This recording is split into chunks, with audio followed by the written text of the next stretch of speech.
Hey, everybody, welcome to the Solar Phoenix Happy Hour. I'm Blaze. I'm Ken. How's it going, Ken? It's been a cool week, actually. Some fun stuff's been going on. I know we've been watching some stuff that We that have. I'm looking forward to talking about. Yep. Um, what about you? Actually, how has your week been so far? You know what? It's been good. I had family come into town this weekend, my brother, his girlfriend, and her son, and my mom. And we had a blast. We went to the beach. We went, actually, for the first time in a really long time, I went night beach combing. So that's a little treat that we may share with beachcombing with Blaze. But it was really cool to do a little night beachcombing. Saw some cool things, lots of seaweed. But with seaweed always comes other things too. So pretty cool. And what else? What else? I watched a lot of shows. Above and Beyond was this weekend also. So that's really about it. How about you? Got to see some new shows that premiered. House of the Dragon started this past week, and She-Hulk, and um, whatchamacallit, I'm gonna tell you, I kind of enjoyed both of them. You know what? Me too. Me too. I didn't see She-Hulk yet, so don't give any spoilers for that. Um, House of the Dragon, I knew like kind of a little bit going into it that it was going to be kind of Targaryen centered and dragons and all that. And I love that. So I'm excited to see where it's going to go. Did you watch like all of the little clips on HBO Max that had like about each character or no? Yeah, yeah, it was like kind of like stills where you could actually see. Yeah, I saw those. Yeah, yeah, yeah. But my thing is, I didn't read the books. I was a fan of the original show, but even after watching them, weekly, like I would still forget who's who at times, and I'm really hoping that I don't have to go through that again because it's all brand new names. Yeah. Yeah. I mean, I did like look back to see family trees just because Targaryen, you figure, I just kind of wanted to backtrack a little bit and see how far. I think this is 70, 125 or 100 and 174 100 years. and, yeah, 174 years before Daenerys, right, is born. Yeah. So interesting. I think it's really cool. I love the whole idea of a prequel. Didn't they do that like Lord of the Rings had that trilogy, and then they did The Hobbit, which is before Right. so And now Amazon Prime coming up soon is doing was it War of the Ring or something like that? It's a prequel oh, to Lord of the Rings. It comes out soon, within like the next month or listen, so. I would love that. I think this is actually when Sauron's in power is Okay, is, is where it's taking place. gotcha, I think it's the second age as opposed to the third. gotcha. All right, well, that makes So, sense. and I'm just Yeah, a giant nerd now, apparently, right now, knowing all this. no, not at all. So listen, She-Hulk. Let's just let's get the little teasers of it. What did you think? What was your take on it all? I'll be honest. I loved every moment that I was watching it on the screen. They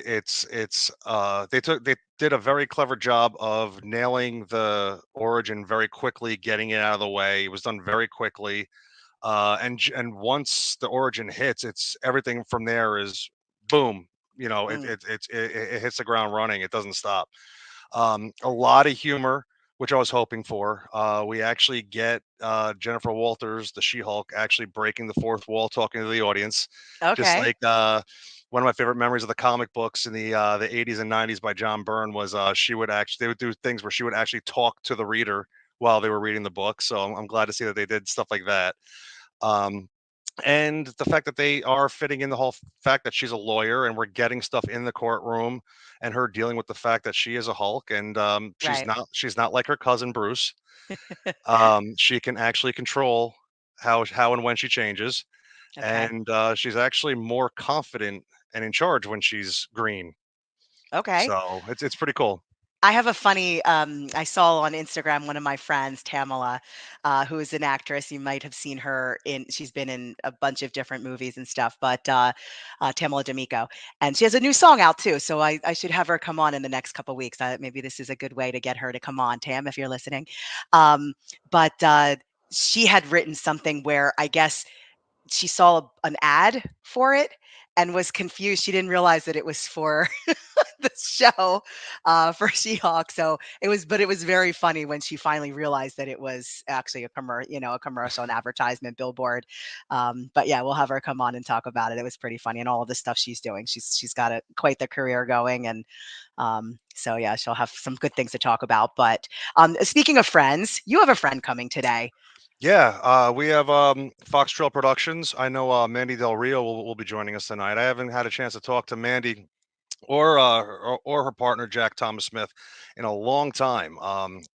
My other show, the two of them were nice enough to guest about 7 years ago when they were doing a public access show called the Indie Lounge, which was a spotlight on independent film and actors, and it was a fun show. Since then, I know that they've moved on and gone on to bigger and better things, and that's a lot of what I'm hoping that we get to talk about tonight. But kind of reminiscing a little bit about the past should be a little fun too. Yeah, absolutely. So the one piece that we're going to be talking a lot about is a documentary, right? That's the main one that we're going to speak of. Yeah, actually, they've been doing a bunch of them for Newsmax, Okay. and we'll get into a little bit of that during the interview as well. So, Because I know the one that that I saw the trailer for, it's heavy content. I don't want to oh give yeah, anything away until they come, but heavy content and dealing with things like that, it's got to be hard as a filmmaker too when you have something of that magnitude that you're dealing with, and it's not and it's real life. It's right, it's not a script that you're kind of taking liberties with and everything. It's it's a documentary, so you're trying to stay true to form and really tell the story properly. So yeah, so I'm curious how they navigated all of that, and stayed in it, yeah, so yeah. When you watch documentaries, do you watch a lot of documentaries first of all, or no? I do, but I'm very picky about the kind of like I'm more of an entertainment documentary kind of fan. Okay. I'm more of a behind the scenes, real life story of that kind of stuff. Right. I mean, if the topic is compelling, I mean, I'll watch anything to be honest. Right. Okay. I mean, it's funny because any documentary, especially like ones that kind of tug at your heartstrings a little bit, but even something like My Octopus Teacher, which is probably the last one that I did watch because it was the second time I watched it and I just wanted to rewatch it. Um, but did you see that one or no? No, I didn't. Okay, so My Octopus Teacher, is about this man who befriends this octopus, and but it unfortunately, female octopus, once they lay eggs and the babies hatch, they die. Spoiler alert there, guys, for the documentary, Thanks. but I don't have to see sorry. it now. Thanks a lot, Blaze. No, it's been out for a really long time, so I would hope that people have seen My Octopus Teacher by now. But, I mean, literally, I was just, like, crying at the end, and, yes, I'm just, curious. And actually, I see that Mandy has joined us, so let's bring her in, and, there we Hey go. guys. Hey, Mandy, how Hi. are you? Good. How are you guys? Good, Good. Mandy. It's been a long I time. know. It's so It's nice been to see you. God. It's got to be like 6 7 years now at this point. Yeah, crazy. When we first met, you were doing the Indie Lounge, which, from what I Yeah. remember, was a public access show where you guys did spotlighting on independent filmmaking, actors, productions, um, with Jack, right? Yep. Yep. Jack Thomas Smith. Yep. And like that was how we met and got to talk about the show and everything else. Yeah. And let's start there from the beginning. Let's go back a little bit. Tell us a little bit about the Indie Lounge too, and what you guys put into that. Yeah. So the Indie Lounge was a cable access interview talk show. It was really that was such a gift given to us. One of our Jack was, I don't know if you remember, we were talking about Infliction, Jack's film Infliction. Right. um yeah, so while we were promoting Infliction, we were showing Infliction in theaters all over the country really, but we were going to the ones on the East Coast to try to promote it.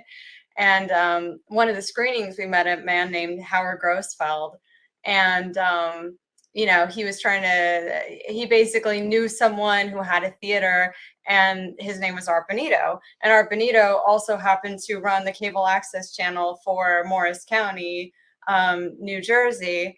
It was just one of those things where Howard was like, I want to introduce you to Art Bonito so that you guys might be able to do a screening at his theater. And so we met Art, and Art Bonito was like, you know what, I'm in need of programming for my cable access channel. And he's like, you know, would you want to be a host? I mean, how cool would that be? Come up with an idea for you know, a show, and I'll give you the airtime. And I'm like, that was really a gift. And you know, it's really sad. Howard Grosfeld actually became one of our really good friends, and unfortunately, he passed away a couple of years ago, and that was really hard. But you know, it's just amazing the people you meet. You have no idea what's around the corner. You know, you just don't know. So from there, we started shooting at Art's studio. I couldn't believe the guests I was getting there, like just reaching out to people and just saying, do you want to come and talk to me for, you know, an hour? At first it started as an hour show, and then we took it down to a half an hour. But you know, like it was just really cool, the people we got to come on the show.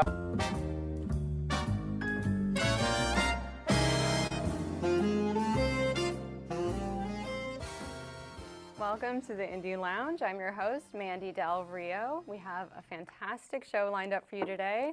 We have our guest, actor, Mr. Peter Green, with us, and you'll recognize Peter from big hits like Pulp Fiction and The Usual Suspects and The Mask, and also several indie films, including two of my now favorite movies, Clean Shaven and Laws of Gravity. So please welcome Peter.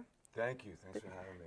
Thank you. And thank you for seeing Clean Shaven. You're probably like the ninth or 10th person who saw it. So thank you. It's fantastic. I absolutely loved it. Now you're a fan of the classic black and whites, I assume. Absolutely. Me too. I love old movies. Love them. I think you mentioned in the other interview I watched you in, the Errol Flynn was a... Yeah. My mother used to say, especially when I would get hurt or I'd come in bleeding, just be like Errol Flynn, and just, or she'd laugh or something and make it go away. But she loved Errol Flynn. Yeah, he was great. The Robin Hood movies. He just was devil may care, but she saw him as honest and wonderful and charming and just wonderful to everybody, which supposedly he was. Yeah. You know? Oh, that's awesome. We're going to take a short break. Okay. It's already break time. We made it through that so quick. So when we come back, we'll finish this conversation. So stick around with more Peter Green. Stay tuned. So after that, you know, we started out on Channel 21 in Morris County. It was just a cable access channel. And then I just started reaching out to other channels in the area. And I'm like, hey, do you guys want to air this show? And people were so receptive, and they're like, yes, I do. We definitely will air the show. So it started airing in all parts of New Jersey. And then, you know, it didn't stop there. I started reaching out to places in California and Connecticut and Massachusetts, and people were just like, sure, why not? I mean, they have, you know, all these cable access channels have this airtime allotted. So, you know, it was kind of cool. I just started shopping the show around, and then next thing you know, we're like, you know, the show is running all over the country, and I put it on Teleview Connect, which is, it's like a, I don't know, I guess you would describe it as kind of like a portal for people to go find, you know, public access shows if they want to license it, and they can do it for free, I guess. And it was really funny. There was this one prison that that licensed this show. I thought it was really funny. I'm like, oh, that's cool. They were they were in it for the long haul too. They were one of the longest people who licensed it. So it was just such an amazing experience. And you know, so what happened, Art Bonito's studio got flooded, unfortunately. So we had to stop production for a bit. And it was just hard for him to get back up. And then we met somebody else who had another studio, and it was just these opportunities that kept coming up with these, you know, basically free studio space, and they'd shoot it for free and air it for free. So it was really cool. And, you know, when we left New Jersey, you know, I took a break from the Indie Lounge in 2018, and we did we did a documentary that Jack wrote, called War Heroes. And so I took a hiatus from the show because I really had to put my time and energy, and I wanted to, into War Heroes. But you know, like I told you, Ken, in my Instagram messaging, I really want to get back to the Indie Lounge, and I'm trying to figure out a way to do that virtually. I mean, you guys have such a cool setup here. Congrats on the new show too. That's so Thank exciting. you. Well, Thank Yeah. thank you. you. I going back, prepping to talk to you tonight. I did go back and watch some of the old episodes because they are on YouTube still. And Mhm. one of the fun things that I miss, especially now since the pandemic, was going to conventions. I mean, they're starting to come back and everything. But I do. I was actually watching one where you did one of the Walker Stalker conventions, Yeah, that was the Walking Dead shows, and just watching you like interview a lot of people there at the show, like and seeing like the joy in your face talking to these people. I missed that too myself, and it brought back a flood of memories going back and watching some of that old stuff. Here we are at the Walker Stalker Con at the Meadowlands in Secaucus, New Jersey. We're going to go inside and see who we can meet. Hey, how are you? Good. My brother is here. I'm gonna come over so you said hello. Oh, right on.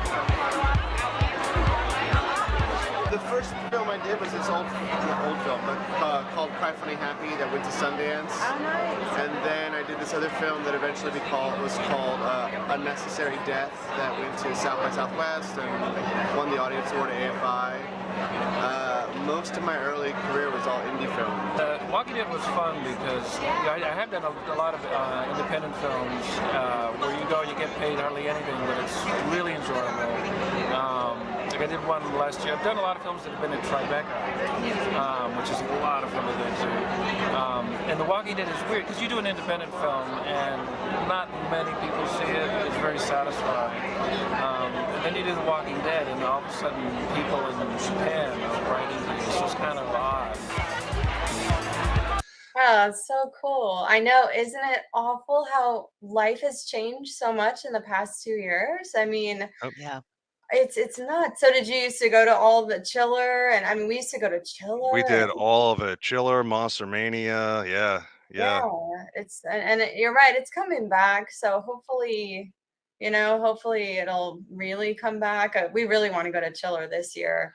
Hmm. Um, I'll be honest. Part of the reason why I think I like doing this show is calling up all my old friends that do horror movies, and it's my own way of having my own personal convention now. yeah, right. How cool Yeah. is that? You don't have to leave your house, right?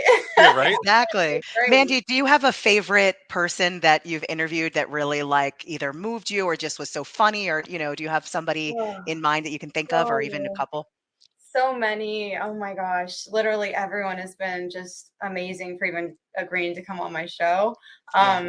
Aside from my fiance Jack Thomas Smith, he was my favorite because I'm biased and we had a lot of fun.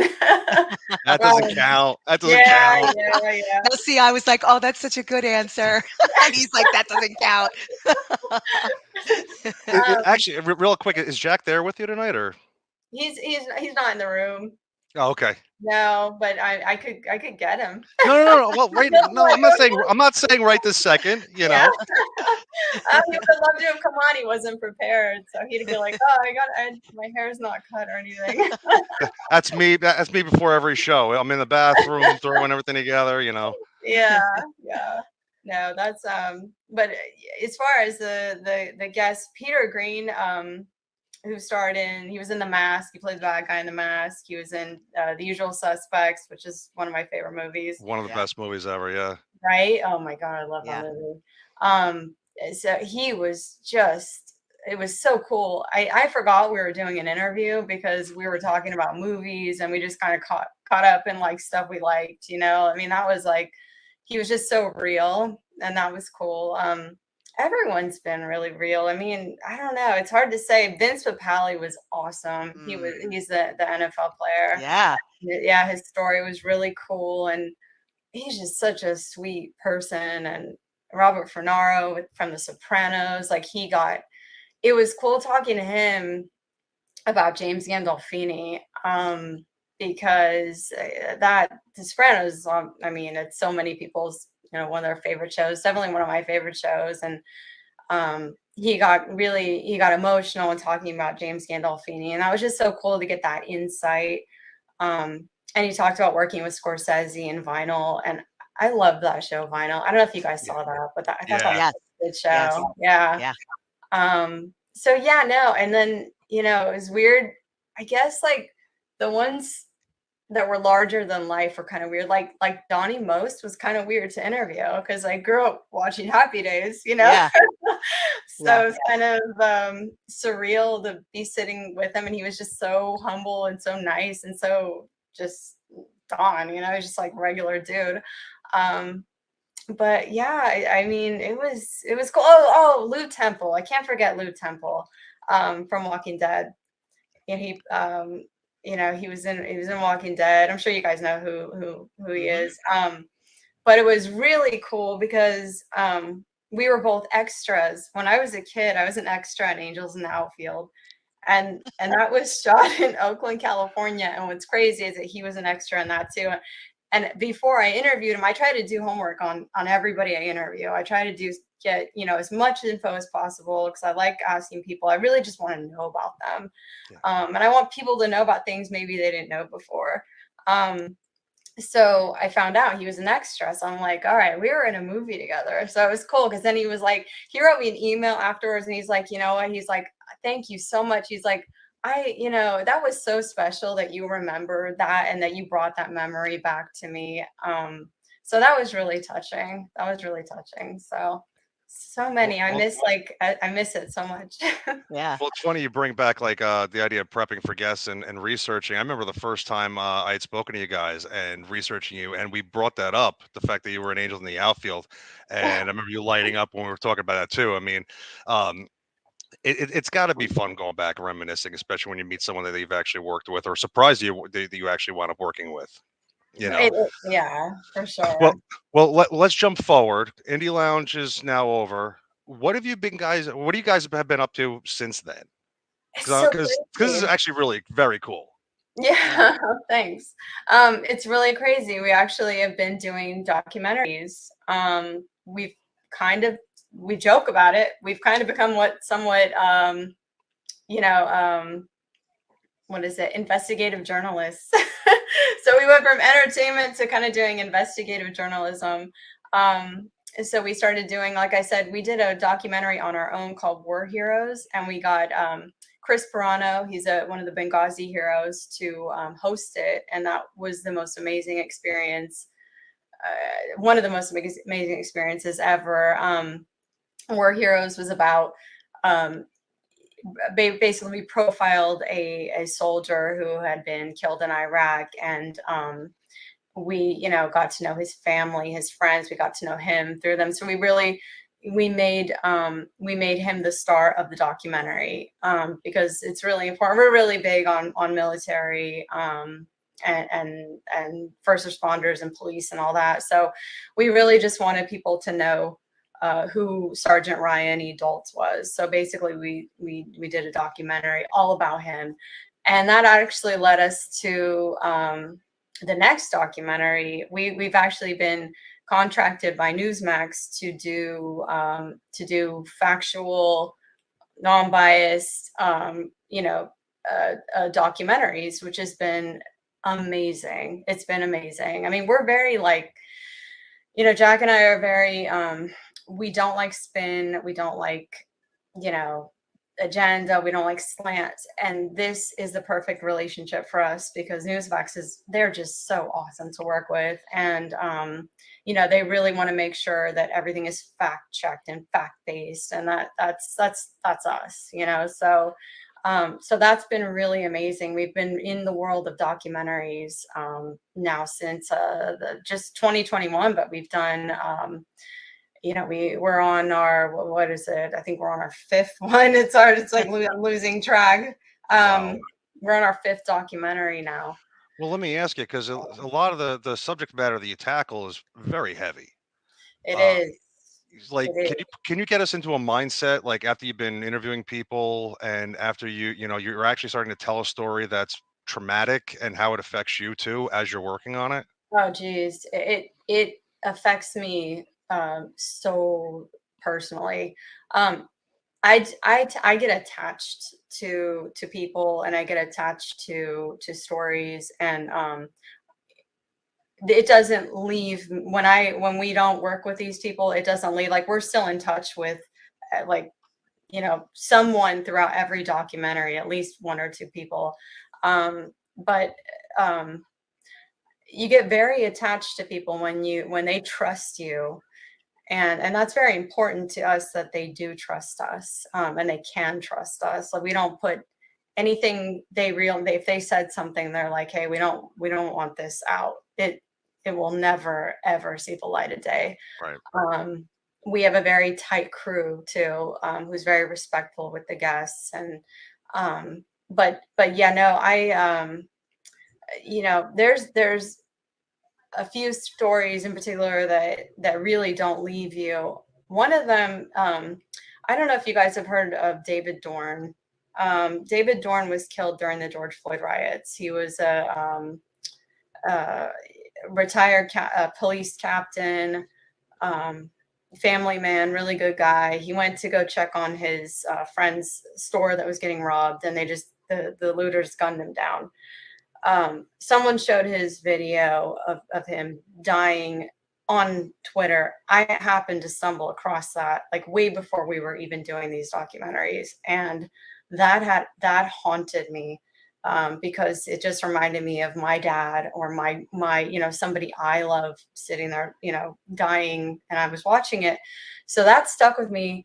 It's just weird. We were talking about life and how twists and turns take you somewhere, and we actually wound up interviewing his wife for America Burning, which is one of our documentaries we just recently did, the beginning of this year.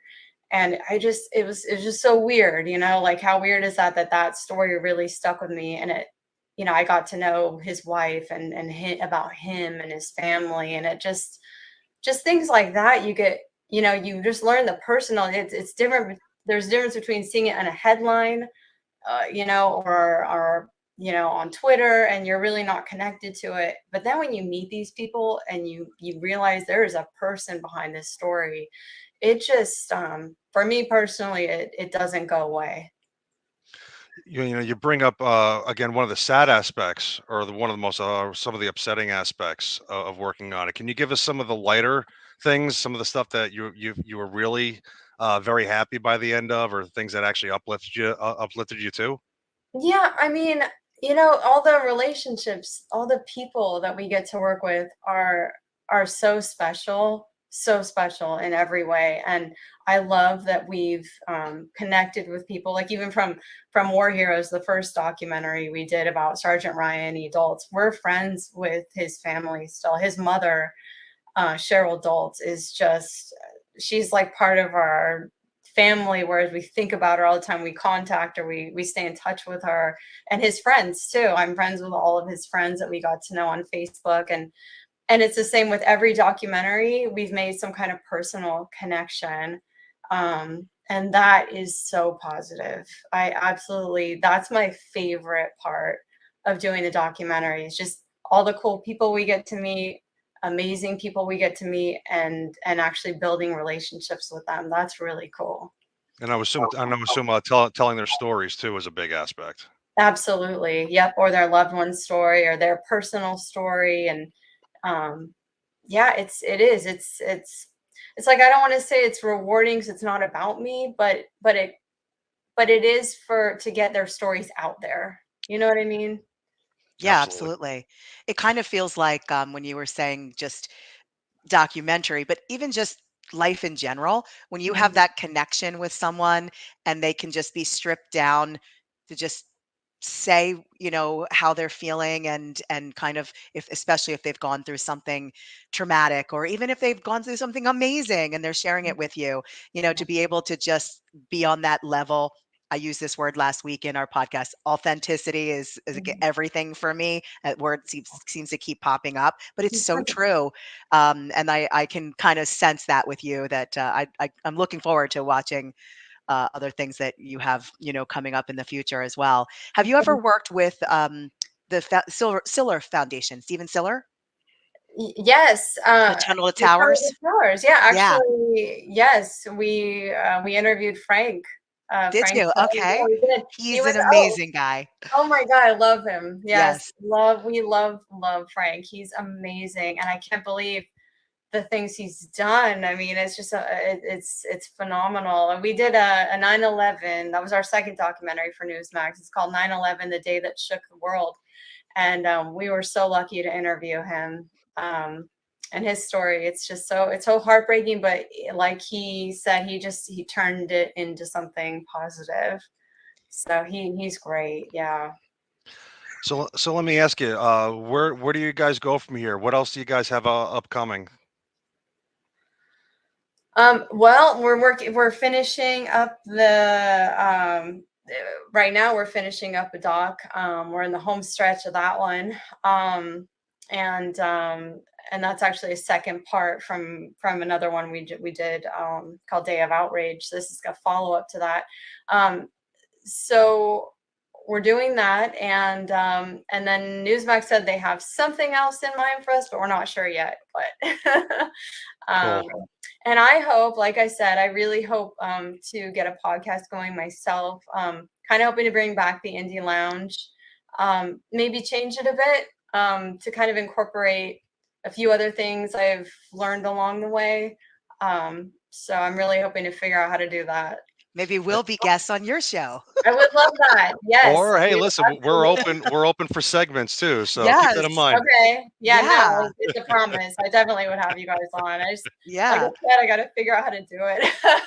This virtual stuff is it's kind of tough. Absolutely. But yeah, Um, and we'll help you out with that at some point. Don't worry. Yeah. that's awesome. I'd appreciate it. We got you. We always ask our guests to, if you have a piece of advice that you can give to aspiring filmmakers, whether it's documentary or if they're, doing actual, live action and things like that. What's your advice that you give or My you would advice give? is don't get discouraged and don't give up, no matter what. No matter what, sometimes people feel like they're not getting anywhere or they're getting older and nothing's happening. You don't give up though, because eventually it's going to happen. It's just you got to keep going, keep going. I just that's my biggest that's the best advice I can give for to people, because I hear people all the time, I want to do this, I want to do that, but the time, I don't, I'm getting older and it's not going to happen. And it's like, no, you guys got to try. You got to keep going. You got to try. You got to keep trying. If you want something, it's not going to be easy. If it, what is that line from A League of Their Own? If it wasn't hard, everybody would do it. You know what I Hmm. mean? And that's Right. just, I totally think that in my head all the time. Yeah. Well, Mandy, listen, I really want to thank you for taking the time to hang out with us tonight. It was definitely a Thank you pleasure catching guys. up with you again. It's been too long. Hopefully, it I won't be the know. same amount next time. Yeah, I hope not either. Anytime. And like I said, if I get my podcast going, you guys are definitely coming on. So Awesome. Yeah, The definitely. Please keep in touch with us. thank you guys yeah, so much. keep us posted with everything, and do me a favor. Also, tell Jack I was asking for him. I will. I All will. Yeah, right. he's probably gonna be like, "Oh man, I didn't know I could come on." Of course he But could. that's good. Yeah, More the yeah. merrier. Do you have a drink Anytime you there? want You to want to have him. you want to cheers with us? You have a drink there? Yep, I got my drink. All right, All there we right. go. Cheers, Cheers, guys. everybody. Thank you so much, Thank Mandy. you. Mandy, It thank was you my again. Have a great pleasure. night. You too. Thanks a lot, guys. Bye. Bye-bye. Ah, I loved her. Yeah. I was glad you mentioned segment because I'm like, ooh, we could get her to do a segment. That would be so fantastic. Yeah. Oh no, I was talking about us doing a segment. Oh, well, that too, but no, I was thinking, oh, she could be on our show doing No, a segment if absolutely, she's looking for something, absolutely. You know, in the periodically we can have her work on a little piece for us once in a while. That'd be yeah, great. Like her and Jack are awesome, and I completely believe when they say that they're actually unbiased and everything else. Like I totally I after meeting them originally, it all makes sense that they're right. just very factual.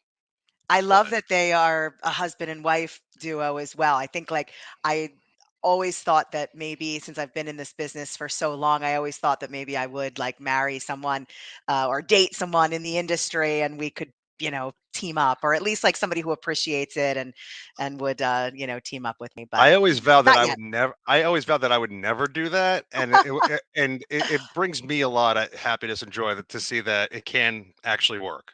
Right. So Right. Well, I think when you're passionate about something and, it's one of those connections that's, the same likes kind of thing, I'm sure. And, uh, you know, yeah. So that's pretty awesome. Very yeah, sweet. But thank you for asking her to come on and for her being part of it. yeah. Speaking of, the next part of things in the kitchen, Let's see what Nicole has for us this week because I'm super excited. roll that clip.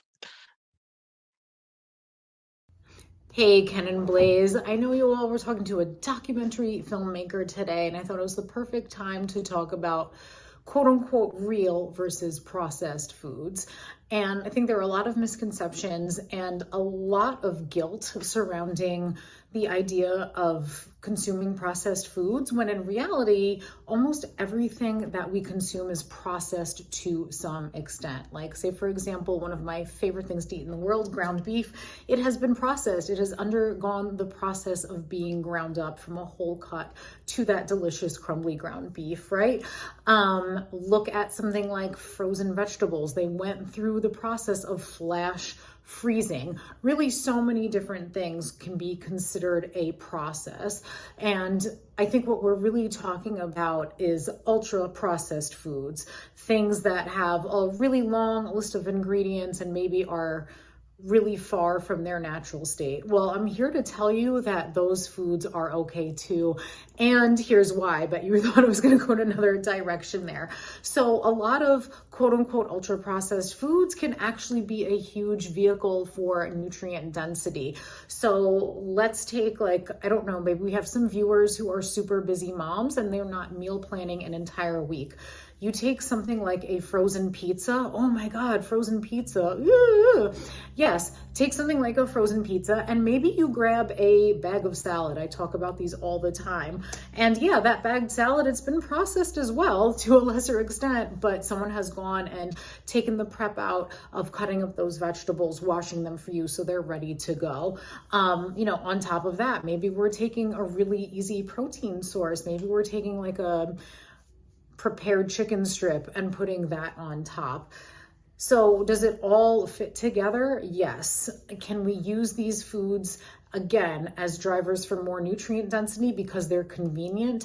Absolutely. So my whole point being here, I want you to feel a little less guilty and less shame about reaching for some of these processed and even quote unquote ultra processed foods, because guess what? This is real life and they can fit into the grand scheme of things and even in some cases help you get more nutrition in. So I hope that gives you a little bit of food for thought today. Ken and Blaze, mwah, back to you. Ah, Nicole. We just love Every week, Nicole. every week, I don't know how she does it. Incredible. Hey, listen, you mentioned something last week, I think, or was it the last week or the week Yeah, before? yeah. It's been the past couple weeks. Swamp Thing. Yeah, continuing with a green kick, starting with She-Hulk, transferring over to the Return of Swamp Thing, covered by Riff Tracks last week. You and I have Yes, seen Riff Tracks live before. We saw yes, Sharknado together, we actually. did. That was hysterical. And this time around, actually, it's the only one that they're doing for this year, which I was Hmm. very upset about because normally, I think even last year, I think they did like two, and this year they're only doing one. But usually do at least four a year, and with of course, with everything going on, they had to kind of narrow it down. Right. But if they had to do one, the Return of Swamp Thing was definitely a way to go. It's a classic late 80s, early 90s. Actually, I guess late 80s because I believe it predates Batman, which was 89. Ah, Produced by Michael Uslan, who did all the Batman movies. Um, yeah, going back and revisiting that movie. Have you ever seen it? was it everything that you remembered? You know what? I know I've seen it. I had to have because I it's mean, the original was, B movie schlock, but it was fun. It was kind of horror-ish because it was directed by Wes Craven okay. with the great Louis Jordan, who did, he played a Bond villain among other things over the years. Yeah. Um, but Yeah, Wes Craven did the original. It was actually a surprise hit, and And Heather almo Locklear. no, well, the first one was Adrienne Barbeau, Dick Oh, you're Durock, right. and Louis Oh, I Jordan. definitely saw that one with Adrienne Barbeau, Then 100%. I want to say about 6 years later, they did the sequel. I think it was like '88. It came out, and it was done by B movie producer director Jim Warnarski, um, who used to work with like Roger Corman and all that stuff. And it was that kind of production, but much bigger budget than he was used to. Right. Um, and this was the one, and the sequel was the one with Heather Locklear. Heather. Okay, gotcha. And it's Gotcha. just like it's weird because I remember Heather Locklear, at least on TV, being a pretty decent actress. And then I saw this movie again, and I'm like, what happened? Well, I mean, was the dialogue all that compelling? Was it like a real stretch? Listen, yeah, it was late. I mean, it was mid late '80s comic book stuff, so it wasn't heavy handed. It was a lot of it was tongue in cheek. Delivery was Yeah. kind of special effects were great. Um, the story was all over the place. It was just fun schlock, is what it was. And Yeah, yeah. watching the guys from Riff Tracks, rag on it was hysterical. Them making octopussy jokes about Louis Jordan. Um, you know, what his swamp thing is actually doing jokes were abundant. Oh boy. But it was great. And the best thing too is the pre-show stuff when they give you like a short before the movie, and it's all good. It's all fun, Yeah, and 100%. it's worth the money. I don't get to go out to the movies that much anymore, so it was fun to go out and enjoy that. Good. Good, good. Well, glad you had a good time. We have Let's to do a see. Riff Tracks again at some point, actually. Oh, sure. Oh, speaking of which, I found out afterwards, Mystery Science Theater came back It a few did? months ago. Season 13 premiered in May. They actually have their own website that you can go onto and subscribe to. Oh, And there's 7 episodes of the new Mystery Science Theater 3000, and it's actually very entertaining. They now actually is it tackle a just couple. online? Yeah, Okay. and they actually, to my glee, they actually covered a couple old '90s full moon movies, Doctor Mordred and Robot Wars, and it's all Oh good. boy, now we're really getting into deep But nerd zone here. hey, it's all the same thing. Riff Tracks spawned from Mystery Science Theater 3000. It's all the same guys. So you know what? I need more of that in my life. Anything that makes me laugh that hard, I need in my life right now. Wait, raise your glass. What glass is Oh, that? Oh, I that knew it. I knew it. Well, that is something else we that could is my Super mention. Bowl 21 Giants Yeah, commemorative winning glass. it's exciting because football is coming soon. Yes, I mean, well, Um, preseason started. Preseason started. I did see that the Eagles narrowly, got past the Browns, but we'll take it. We'll take it. Did the Giants end up winning? I actually I didn't did get to not. I didn't get stay. to watch. I didn't watch. All right. Well, It's maybe only I'll preseason. put. I know, Doesn't but you count. always kind of like to see it and just kind of like I don't know. I like to win preseason. I don't care if Yeah. it's preseason or not. So I Actually, I guess think I one of just the gave away that I'm an one of the Eagles fan. one of the last times you and I actually hung out in person was at a Yeah, Giants game. So, yeah. We went with Den. How nice was that? How and my, fun. and my sister, yep. Yep. And I'm pretty sure the Eagles won. Listen, Yeah. it was that period where I know. Eli, he just wasn't having it. I have It wasn't these working two for him. I have these two twins that are diehard Giant fans. Allie and Meryl, I've known them since they were little. I call them like my little sisters. And when we go, the Eagles win every single time. So it's like I have actually good track record of going right now. I even went to the Jets game last season, Jets Eagles, and the Eagles won over the Jets too. So that was pretty exciting. I have I have bragging rights for a little while at least. Yep. So, but who knows? I have no idea what this season's going to look like or anything. But we'll wait and see. Speaking of wait and see, and I can't wait to Yeah. see what you have beachcombing this week for us. Oh, yes, yes, yes. All right, well, let's just wait no further. Here we All go. right. Roll that clip. Sitting on the dock of the bay, watching the tide roll away. Well, whether you're standing or sitting on a dock or pier, do you ever wonder what sea creatures lurk below? Docks and piers are incredible habitats just chock full of marine life. They're also favorite resting places for seals and sea lions, and lots of shorebirds too. Underneath is a whole other world, basically an artificial reef home to lots and lots of species. I've found sea stars, barnacles, mussels, bryozoans, even octopus, crabs, eels, and a bunch of other creatures that hide amongst the pylons. Take a look at these barnacles and mussels found underneath the famous Scripps Pier in California. And in Avila Beach, I made 2 friends just chilling by the pier. This gorgeous sea lion and a sea otter chomping on some dinner. How cool are they? All kinds of fish are attracted to the cover that piers and docks provide. Small fish and crustaceans use the cover to hide from predators. Then big fish use the cover as an ambush spot to catch and eat those small fish and crustaceans. That's pretty sneaky. If you like to go fishing, next time try under the pier or near its pylons, and be sure to let me know what you catch.